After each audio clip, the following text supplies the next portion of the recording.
दोस्तों, क्या आप $650,000 एक लंच के लिए खर्च करते? अगर आपको इतना पैसा खर्च करना हो तो आज शायद आप अपनी ड्रीम कार लेंगे, एक बड़ा सा घर लेंगे या फिर कोई वेकेशन प्लान करेंगे। लेकिन ऑथर गाय स्पियर, जो कि एक हेज फंड चलाते हैं, उन्होंने इतना पैसा सिर्फ एक लंच के लिए खर्च किया। उनके हेज फंड का नाम है एक्वामरीन फंड।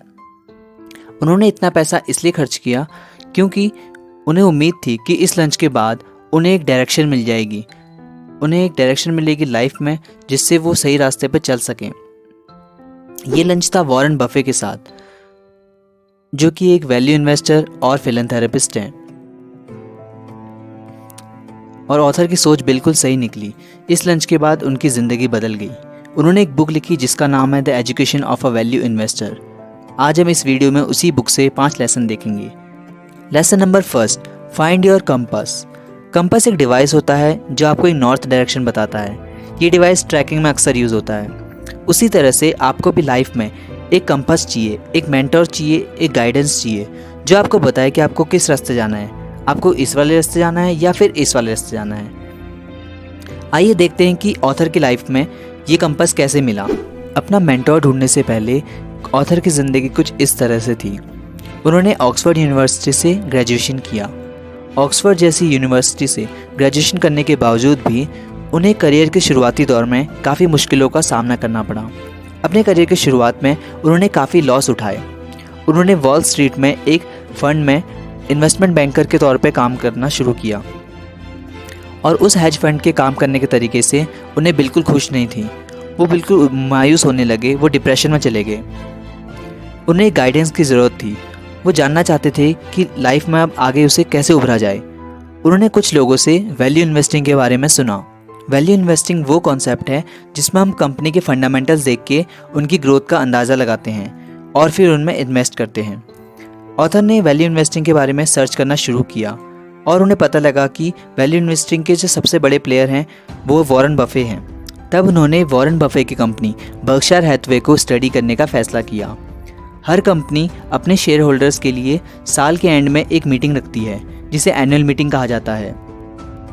उस मीटिंग में वो अपने रिपोर्ट जारी करती है और उस रिपोर्ट में ये बताते हैं कि इस साल कंपनी की परफॉर्मेंस कैसी रही और उनके आगे के एक्सपेंशन प्लान्स क्या हैं। ऑथर ने भी वॉरेन बफे की कंपनी बर्कशायर हैथवे को डीपली स्टडी करने के लिए उनके एनुअल रिपोर्ट्स को दोबारा पढ़ा, बार बार पढ़ा और वैल्यू इन्वेस्टिंग के अगले स्टेप में जाने के लिए उन्होंने वॉरेन के पोर्टफोलियो में जितने भी स्टॉक्स थे उनका स्टडी करना शुरू किया।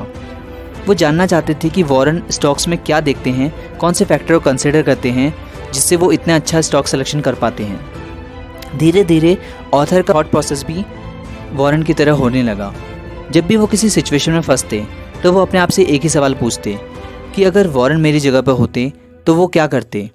अगर वॉरेन इस सिचुएशन में होते तो वो स्टॉक्स को बाय करते, सेल करते या फिर होल्ड करते। धीरे धीरे ऑथर वॉरेन बफे की वैल्यू इन्वेस्टिंग के मेथड को कॉपी करने लगा और सीखने लगा। बचपन से ही हम ऐसे ही सीखते आए हैं। हमारे पूर्वज भी इसी तरह सीखे थे कि हम चीज़ों को ऑब्जर्व करते हैं और कॉपी करते हैं, फिर जाकर सीखते हैं। इस तरह ऑथर को अपना मेंटर या कंपास मिला। कुछ भी चीज़ सीखने के लिए आपको एक मेंटर की ज़रूरत है।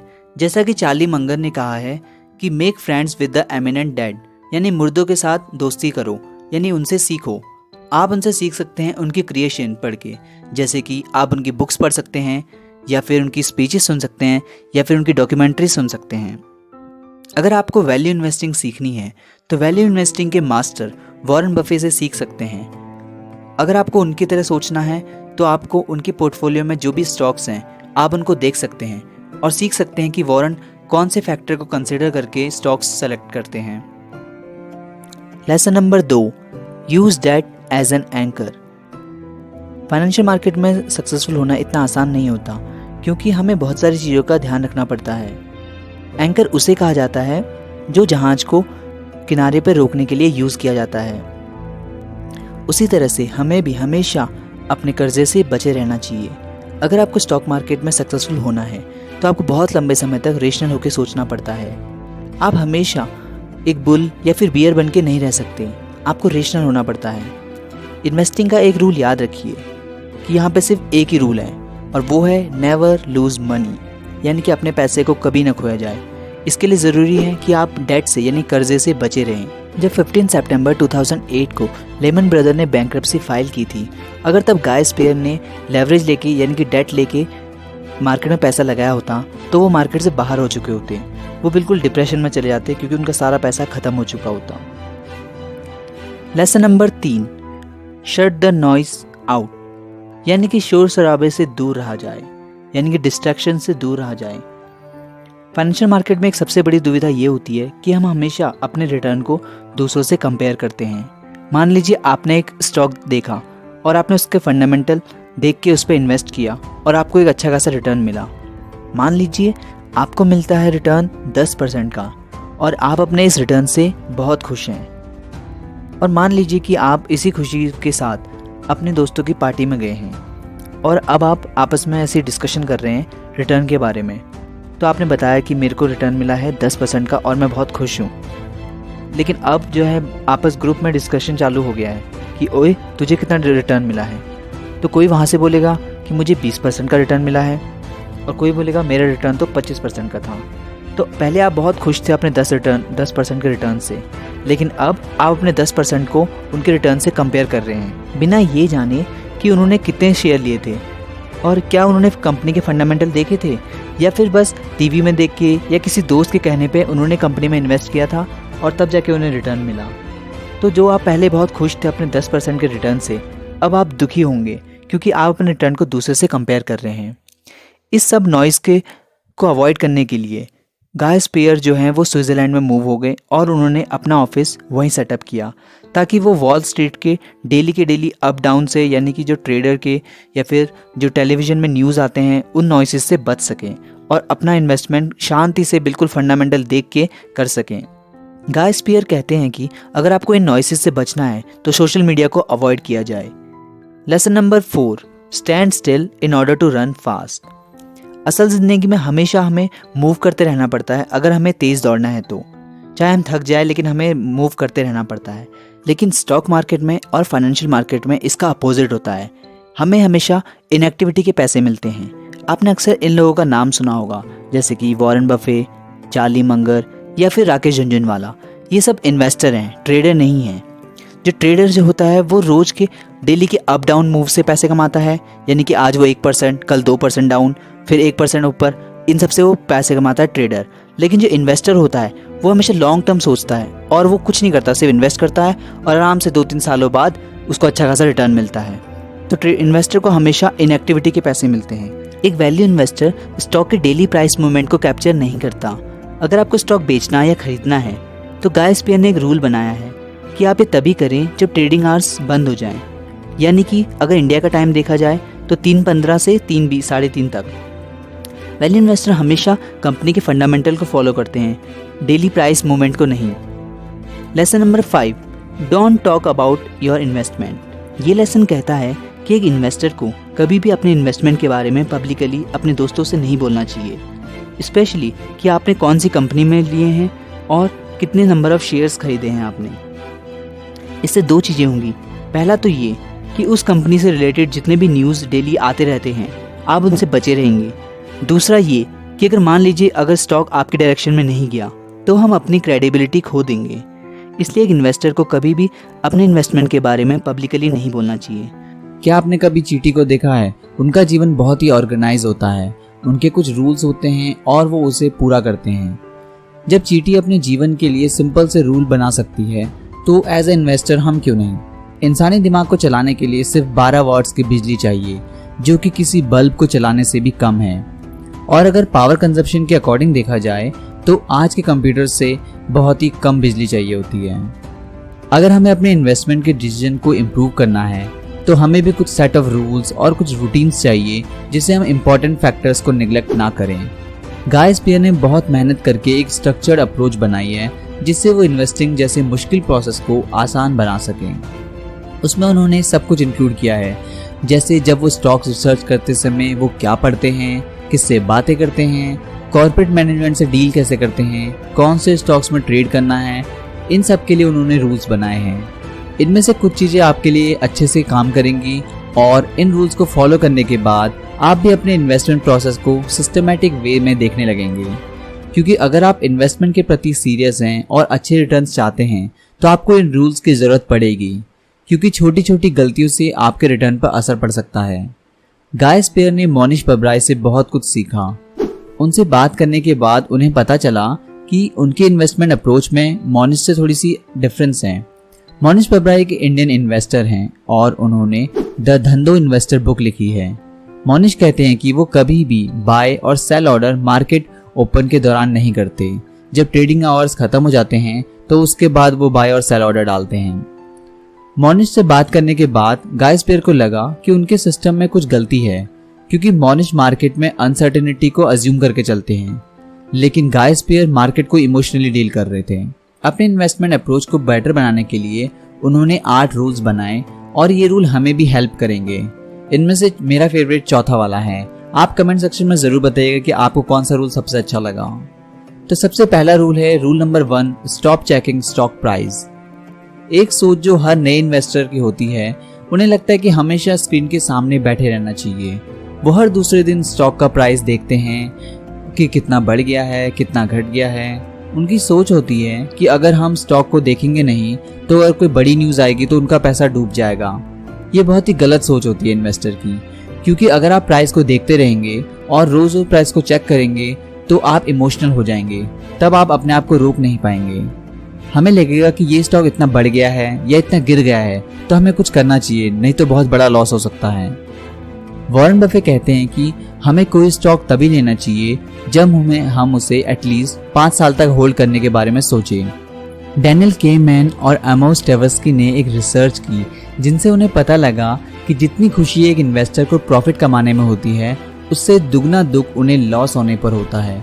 मार्केट में वॉलेटिलिटी तो हमेशा रहती है, इसलिए रोज रोज स्टॉक प्राइस को चेक करने से हमें टेंशन होगी, जिससे हमारी हेल्थ भी खराब हो सकती है। गाय स्पेयर का मानना है जब भी वो किसी कंपनी में इन्वेस्ट करते हैं तो वो उस कंपनी पर लॉन्ग टर्म ग्रोथ के लिए इन्वेस्ट करते हैं। वो उस कंपनी के स्टॉक प्राइस को रोज रोज नहीं देखते।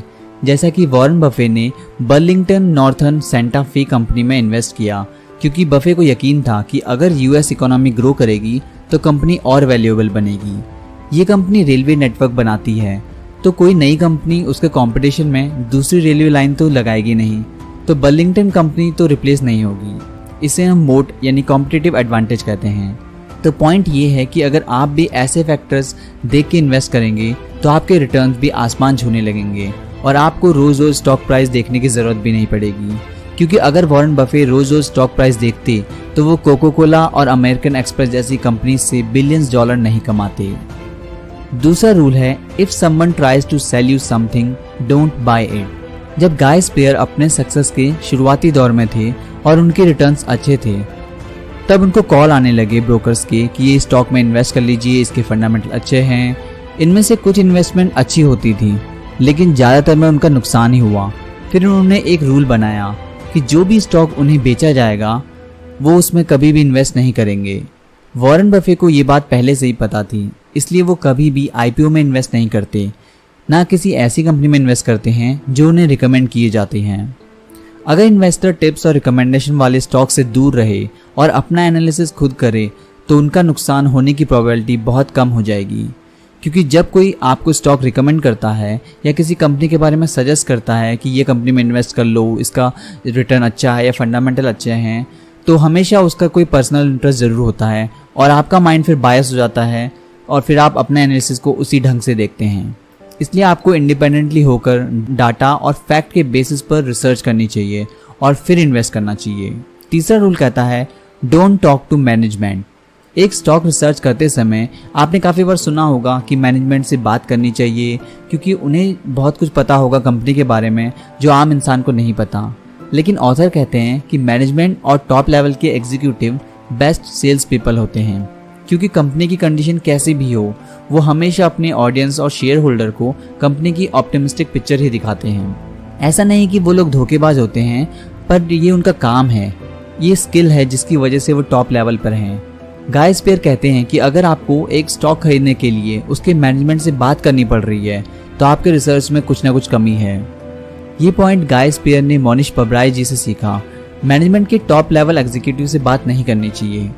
पहले उन्हें ये बात थोड़ी अजीब लगी, बट जब इस बात का असर उनके इन्वेस्टमेंट रिटर्न्स पर पड़ा तो उन्होंने इसे अपना रूल बना लिया। इस रूल के कुछ एक्सेप्शन हैं, जैसे कि बर्कशायर हैथवे के वॉरेन बफे और कुछ ऐसे सीईओ जो अपने शेयर होल्डर से कुछ नहीं छुपाते और उन्हें क्लियरली बता देते हैं कि हमारी कंपनी की हालत कैसी है और क्या क्या चैलेंजेस फ्यूचर में देखने को मिल सकते हैं। चौथा रूल है gather research in right order. ये मेरा फेवरेट रूल है, क्योंकि अगर ये रूल ना हो तो मुझे नहीं लगता बाकी सारे रूल जो है वैलिड हो पाएंगे। तो रूल ये कहता है सबसे पहले कि आपको जो भी आप कंज्यूम कर रहे हैं वो सीधे राइट ऑर्डर में होना चाहिए। चार्ली मंगर कहते हैं कि ह्यूमन माइंड एक ह्यूमन एग की तरह होता है। जैसे ही एक इन्फॉर्मेशन चली जाती है तो वो कोई नई इन्फॉर्मेशन एक्सेप्ट नहीं करता और उसे लेकर वो बायस हो जाता है। इसलिए गाय स्पेयर बहुत सावधान रहते हैं जब वो एनालिसिस करते हैं, क्योंकि अगर उन्हें कोई स्टॉक का इन्फॉर्मेशन ऐसे किसी सेल्स पर्सन से मिला है तो वो उस स्टॉक के प्रति बायस हो जाएंगे और उनका एनालिसिस गलत हो जाएगा। तो जब भी कोई स्मार्ट पर्सन उनसे कहता है कि ये स्टॉक अच्छा है, इसके फंडामेंटल अच्छे हैं, तो गाय स्पेयर उन्हें रोक देते हैं, कहते हैं कि वाव ये स्टॉक बहुत अच्छा लग रहा है, लेकिन मैं इसके बारे में थोड़ा पढ़ लेता हूँ, फिर हम डिस्कस करेंगे। वो कभी भी किसी सेल्स पीपल से कोई रिकमेंडेशन नहीं लेते। वो लोगों से सुनने से अच्छा खुद पढ़ना पसंद करते हैं। एनालिसिस करने के लिए सही ढंग से रिसर्च करना बहुत इंपॉर्टेंट है, इसलिए उन्होंने एक प्रोसेस बनाया है जिससे वो बिना बायस हुए स्टॉक को एनालिसिस कर सकते हैं। सबसे पहले वो कंपनी की पब्लिक फाइलिंग्स को पढ़ते हैं, यानी कि वो रिपोर्ट्स जो पब्लिकली अवेलेबल हैं, जैसे कि एनुअल रिपोर्ट्स और प्रॉक्सी स्टेटमेंट। ये रिपोर्ट्स इंपॉर्टेंट इसलिए भी होती हैं क्योंकि अमेरिका में लॉयर्स कंपनी की फाइनेंशियल रिपोर्ट्स को रिव्यू करते हैं, तो इसलिए कंपनी रिपोर्ट्स में कुछ छुपाने की कोशिश नहीं करते, इसलिए रिपोर्ट जो है फिल्टर्ड होती हैं। फाइनेंशियल स्टेटमेंट को पढ़ना एक आर्ट है, साइंस नहीं। अगर आपको पढ़ना नहीं भी आता तो आप उसे अगर ध्यान से देखेंगे तो आपको पता चल जाएगा कि क्या कंपनी कुछ छुपाने की कोशिश कर रही है या नहीं। जैसे कि वो अपनी अच्छी चीज़ों को बार बार हाईलाइट करती है और अपने सेल्स, अर्निंग और चैलेंजेस को शो नहीं करती। इसलिए रिपोर्ट्स इन्वेस्टर को काफ़ी कुछ बताती हैं, इसलिए रिपोर्ट्स पढ़ना आना चाहिए। जब ये स्टेप कंप्लीट हो जाए तब जाके गाय स्पेयर कंपनी की earnings, press release, announcement, transcript of conference hall, इन चीज़ों के बारे में पढ़ते हैं। इन चीज़ों से हमें कंपनी और फाउंडर के बारे में बहुत कुछ पता लगता है कि उनकी आइडियोलॉजी कैसी है, उनका माइंडसेट कैसा है, क्या वो शेयर होल्डर के बारे में सोचते हैं या फिर सिर्फ प्रॉफिट के बारे में सोचते हैं। कुछ कंपनीज होती हैं जिसमें अगर आपको उनके बारे में जानना है तो आपको उनके फाउंडर को जानना चाहिए, जैसे कि बर्कशायर हैथवे के वॉरेन बफे, या फिर वॉलमार्ट को अगर जानना है तो आपको सैम वॉल्टन को जानना चाहिए। जब भी हम कोई स्टॉक रिसर्च करते हैं इन्वेस्ट करने के लिए, हमें डिस्ट्रैक्शन से दूर रहना चाहिए। गाय स्पेयर न्यूज़पेपर की हार्ड कॉपी पसंद करते हैं। वो कभी भी टीवी चैनल्स नहीं देखते क्योंकि वो उनसे बायस हो जाते हैं और न्यूज़ चैनल हमेशा वही दिखाते हैं जिसमें उनका पर्सनल इंटरेस्ट होता है। वो अपने आप को अपडेट रखने के लिए financial times, barons Fortune, Forbes और अमेरिकन एक्सप्रेस जैसे न्यूज़पेपर पढ़ते हैं और उस स्टॉक को ट्रैक करते हैं कि कोई न्यूज़ तो नहीं आ रही और उसके अकॉर्डिंग अपने एनालिसिस में बदलाव करते हैं। तो रूल ये कहता है कि pay attention to the order in which you consume information. आप किस ऑर्डर में इन्फॉर्मेशन को कंज्यूम कर रहे हैं स्टेप बाय स्टेप, वो इम्पॉर्टेंट है, क्योंकि आप डेजर्ट को हमेशा खाने के बाद खाते हैं, उससे पहले नहीं खाते। पांचवा रूल है discuss your investment ideas only with people who have no axe to grind. हम जानते हैं कि सीईओ और सेल्स ऑफिसर बहुत ही ऑप्टिमिस्टिक होते हैं और वो हमेशा अपनी कंपनी की एक ऑप्टिमिस्टिक पिक्चर ही बताएंगे, इसलिए ऑथर हमें उनसे बात करने को मना करता है। पर ये बहुत ज़रूरी है कि आप अपने इन्वेस्टमेंट आइडिया को किसी के साथ शेयर कीजिए, क्योंकि हमें उनसे पता लगता है कि हमारे एनालिसिस में कोई ऐसा पॉइंट तो नहीं जो मिस हो गया है। जब भी ऑथर अपने इन्वेस्टमेंट आइडियाज़ को शेयर करना होता है तो अपने भरोसेमंद दोस्तों से करते हैं।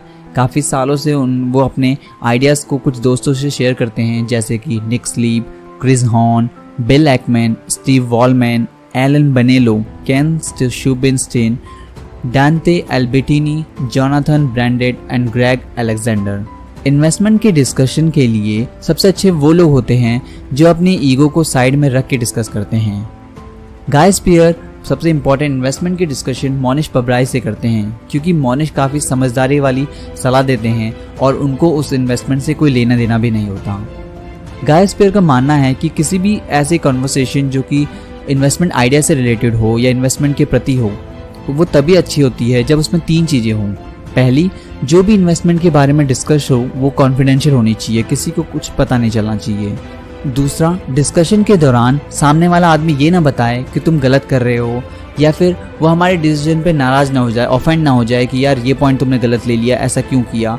बल्कि अगर वो आपको यही ना बताए कि सामने वाले आदमी के मन में क्या है कि वो उसे खरीदना चाह रहा है या बेचना चाह रहा है, तो डिस्कशन ज़्यादा नॉन बायस होता है और उससे काफ़ी अच्छे रिजल्ट भी मिलते हैं। तीसरी पॉइंट ये है कि जिनसे हम डिस्कस कर रहे हैं उनसे कोई भी बिजनेस रिलेशनशिप नहीं बना सकते, क्योंकि ऐसे इन्वेस्टमेंट आइडियाज़ रिश्ते को ख़राब भी कर सकते हैं। इस डिस्कशन का मकसद हमें ये जानना नहीं होना चाहिए कि स्टॉक खरीदा जाए या बेचा जाए, बल्कि ये डिस्कशन हमसे फैक्ट्स और इन्फॉर्मेशन का पता लगता है और ये डिस्कशन इसीलिए किया जाता है। एक बार गाय स्पियर शाहिद अदरास्ती से इन्वेस्टमेंट आइडिया डिस्कस कर रहे थे। उस टाइम पे शाहिद अदरास्ती के स्विस कंपनी, जो कि एक एथलीट शूज़ बनाने वाली कंपनी है, उस पर रिसर्च कर रहे थे और गाय स्पियर नाइकी पर पहले ही बहुत सारी रिसर्च कर चुके थे। उन्होंने शाहिद अदरास्ती को सीधा सीधा नहीं बताया कि तुम स्विस कंपनी में इन्वेस्ट मत करो या फिर ये ऐसी है वैसी है। उन्होंने शाहिद अदरास्ती को एक सलाह दी। उन्होंने कहा कि आप 20 टेनिस प्लेयर की लिस्ट बनाइए और देखिए कि उन्हें कौन सा प्लेयर, कौन सी कंपनी जो है स्पॉन्सर करती है। जब वो लिस्ट बनी तो पता चला नाइकी ने 6-7 प्लेयर को स्पॉन्सर किया था और के स्विस कंपनी ने सिर्फ एक प्लेयर को। तब शाहिद अदरास्ती को पता चल गया कि के स्विस का मार्केट शेयर कम है और नाइकी का ज़्यादा है। तो पॉइंट ये है कि आपको अपने इन्वेस्टमेंट आइडिया उसी से शेयर करना चाहिए जो इंडिपेंडेंट होकर आपको एडवाइस करे और उसका कोई भी पर्सनल इंटरेस्ट नहीं हो। जैसे कि अगर आपको डिस्कस करने के लिए मंगर या पबराई जैसे या फिर वॉरेन बफेट जैसे मिल गए तो फिर बात ही क्या है। छठा रूल है गाय स्पियर का, नेवर बाय और sell stock when the market is open. Wall Street की खासियत है ये इंसानी दिमाग के कमजोरी का फायदा उठाता है। इसमें ब्रोकर आपको ऐसे टिप्स देते हैं और कंपनी के फायदे बताते हैं कि आप विवश हो जाते हैं उस कंपनी को खरीद लेने पर अगर आप लॉन्ग टर्म इन्वेस्टर हैं तो आपको ऐसे टिप्स से हमेशा दूर रहना चाहिए। गाय स्पियर कहते हैं कि सिंपली आपको कुछ नहीं करना, आपको अंडरवैल्यूड बिजनेस खरीदने होते हैं और सिर्फ इंतजार करना होता है। अपने आप को ब्रोकर्स के डिस्कशन से बचाने के लिए ऑथर कुछ रूटीन्स फॉलो करते हैं। ये ट्रिक उन्होंने मोनिश पबराई से सीखी। जब ट्रेडिंग आवर्स बंद हो जाते हैं वो अपने ब्रोकर को मेल कर देते हैं कि ये स्टॉक इतनी क्वांटिटी में खरीद लो और इस प्राइस पर खरीद लो। अगर उन्हें बेचना होता है तो वो मेल करके बता देते हैं कि अगले दिन एवरेज प्राइस पर इसे बेच देना। अपने शुरुआती करियर के दिनों में गाय स्पियर ने अपने ट्रेडिंग सिस्टम को घर पर ही लगाया था और उन्हें तब मार्केट के हर प्राइस एक्शन की इन्फॉर्मेशन चाहिए होती थी। उन्हें लगता था कि अगर ये इन्फॉर्मेशन नहीं होगी तो मार्केट में मेरा कंट्रोल नहीं होगा या फिर स्टॉक में मैं बहुत कुछ मिस कर दूंगा। पर धीरे धीरे समय के साथ उन्हें रियलाइज़ हुआ कि मार्केट के daily action, daily price action से हमें कुछ नहीं करना, क्योंकि हम अगर इन्वेस्टर हैं तो हमें सिर्फ अच्छे से एनालाइज करना है और फिर वेट करना है। तो रूल ये कहता है कि keep the market at a safe distance. Market को हमेशा अपने सेफ डिस्टेंस पर रखिए और उसके डेली प्राइस मूवमेंट से अपने आप को इफेक्ट ना होने दें, क्योंकि ये आपको इमोशनली और हेल्दी यानी मेंटली और इमोशनली दोनों ही आपको वीक बना सकता है। सातवां रूल है गाय स्पियर का, if a stock tumbles after you buy it don't sell it for 2 years। अच्छा, आपके साथ कभी ऐसा हुआ है कि आपने एक स्टॉक खरीदा और अगले ही हफ्ते वो 20% ऊपर चला जाए? अच्छा लगता है ना बहुत? यस, ये बहुत ही अच्छी फीलिंग होती है। पर अगर वही स्टॉक अगर खरीदने के बाद ही 10% गिर जाए तो ऐसा लगता है यार दुखों का पहाड़ टूट पड़ा है। तब मन करता है कि फटाफट स्टॉक को बेच के अपना लॉस बचाया जाए। पर गाय स्पियर ऐसा नहीं करते। उन्होंने मोनिश पबराई से एक बात सीखी, अगर उनका स्टॉक खरीदने के बाद गिर जाए तो वो उसे 2 साल तक नहीं बेचते।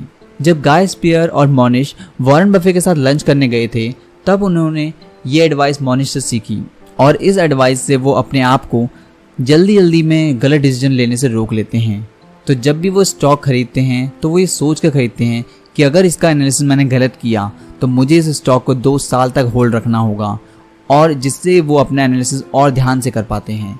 तो रूल ये कहता है, for at least 2 years if the price halves right by after you buy it you don't sell it for 2 years। इसलिए आपको अपना इन्वेस्टमेंट बहुत ही सोच समझ के करना चाहिए। 8वां रूल कहता है, don't talk about your current investment. ये पॉइंट साइकोलॉजिकली स्ट्रांग बनने के लिए है, क्योंकि जब हम अपने इन्वेस्टमेंट के बारे में पब्लिकली बता देते हैं तो उससे पीछे हटना बहुत ही मुश्किल हो जाता है। मान लीजिए आपने कोई टाटा का स्टॉक खरीदा और आपने अपने दोस्त को बोल दिया यार बहुत अच्छा स्टॉक है, अच्छा खासा रिटर्न देगा, अगले साल डबल हो जाएगा। लेकिन अगले ही क्वार्टर में उसमें कुछ बैड न्यूज़ आ जाती हैं जिसकी वजह से उसमें थोड़ा सा गिरावट आ जाती है। लेकिन पीयर प्रेशर की वजह से आप उसे अब एग्जिट भी नहीं कर सकते, तो उसका आपको और दुख होगा। इसलिए गाय स्पियर हमेशा ऐसे पब्लिक स्टेटमेंट से बचते हैं। ये बात उन्होंने रॉबर्ट सियल्डेनी की बुक इन्फ्लुएंस से सीखी। उस बुक में कमिटमेंट और कंसिस्टेंसी प्रिंसिपल को डेमोन्स्ट्रेट करने के लिए एक एक्सपेरिमेंट किया गया, जिसमें पाल आल्टो के लोगों को पूछा गया कि क्या आप कुछ ऐसा करेंगे जिसमें आपके पैसे भी ना लगे और पड़ोसी की मदद भी हो जाए। जब वो लोग मान गए तब उनको अपने गार्डन में एक बोर्ड लगाने को बोला गया, जो कि काफ़ी बुरा दिखता था, लेकिन वो वो कमिटमेंट कर चुके थे, इसलिए वो मान गए। ये प्रिंसिपल गाय स्पियर ने तब फील किया जब उन्होंने अपने एक इन्वेस्टमेंट EVCI कंपनी का पब्लिकली बता दिया कि मुझे इसमें 7 गुना फ़ायदा हो रहा है। तब उसका प्राइस अगले ही हफ्ते आधा हो गया। तो रूल ये कहता है कि कभी भी आप पब्लिकली अपने इन्वेस्टमेंट के बारे में ना बताएं, ताकि जिससे आपको बाद में रिग्रेट ना हो, क्योंकि कभी कभी आप गलती कर सकते हैं, तो इसलिए आप उसे सही भी कर पाएंगे। तो ये थे वो 8 रूल जो एक वैल्यू इन्वेस्टर को फॉलो करने चाहिए। और अगर हम अच्छे इन्वेस्टर बनना चाहते हैं तो आपको ये बुक ज़रूर पढ़नी चाहिए, the education of value investor. हालांकि अगर आप ये लेसन समझ गए तो आपको ये बुक पढ़ने की ज़रूरत नहीं है, क्योंकि मैं हूँ आपके लिए, मैं पढ़ लेता हूँ और मैं आपको समरी बता देता हूँ। इनमें से आपका फेवरेट कौन सा था ये कमेंट करके ज़रूर बताइएगा। तो दोस्तों ये थी वीडियो आज की। तो आपको ये वीडियो कैसे लगी कमेंट करके ज़रूर बताइएगा। और ऐसे ही अच्छी और फाइनेंस से रिलेटेड बुक्स, समरीज और लेसन्स जानने के लिए आप गुड रीड ग्रेट नॉलेज को सब्सक्राइब कीजिए।